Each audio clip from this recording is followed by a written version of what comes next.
Hi friends, welcome to my channel. இப்போ நம்ம ப்ரெட்டை வச்சு சூப்பரான ஒரு குலோப் ஜாமுன் செய்ய போகிறோம். அதுக்கு நான் 3 ஸ்லைஸ் ப்ரெட் எடுத்திருக்கேன்.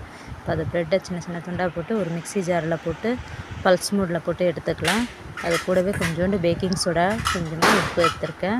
இப்போ அதை நான் பால் ஊற்றி எந்தளவுக்கு பால் தேவையோ அந்தளவுக்கு சப்பாத்தி மாவு பதத்துக்கு நம்ம பிசைஞ்சு எடுத்துக்கலாம்.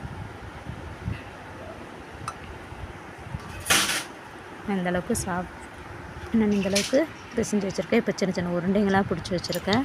ஒரு கடாயை வச்சுருக்கேன். அதில் கொஞ்சம் தேவையான அளவு எண்ணெய் ஊற்றிருக்கேன். இப்போ நம்ம பிடிச்சி வச்சுருக்க உருண்டையை ஒன்றா எடுத்து போட்டுக்கலாம்.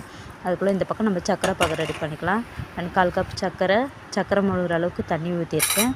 தண்ணி நல்லா கொதிக்கிட்டோம். அதுக்குள்ளே நம்ம ஜாமுனை பொரித்து எடுத்துக்கலாம்.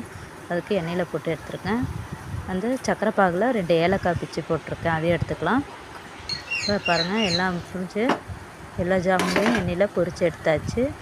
நம்ம சக்கரை பாகு நல்லா கொதிக்குது, அதில் சேர்த்துக்கலாம். இப்போ சூடாக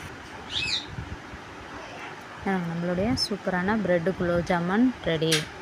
நீங்களும் வீட்டில் ட்ரை பண்ணி பாருங்கள். வீடியோ பிடிச்சிருச்சுன்னா லைக் பண்ணுங்கள், ஷேர் பண்ணுங்கள். தேங்க்யூ.